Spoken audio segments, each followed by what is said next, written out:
George Lindsay played a character named Goober all of his life. You hear of actors who don't want to be typecast. Well, George Lindsay became his character Goober. Started on the Andy Griffith Show and played him ever since. And played him on I think Mayberry RFD. He was on Hee Haw as Goober. And so here's where my story picks up. By the way, do you know who Goober is? If you're young, you might not. If you don't know who he is, you can Google Goober. Do a Google and Google Goober. Google Goober. Yeah. So anyway, I was in Nashville at the studios of the Nashville Network back in the day when there was such a thing, on one of their game shows. I think I've talked about this in the past.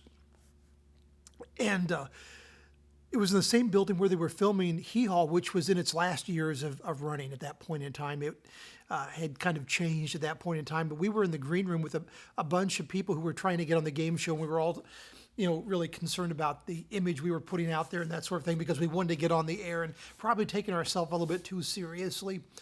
On one of the monitors, where they were showing the activity going on in one of the other studios where they were filming Hee Haw, there sits Goober himself, and everybody in the room, from young to old, from people who were way too serious about themselves to those who weren't, oh, it's Goober! Goober's in the building! And everybody got excited because everybody loves Goober, I think.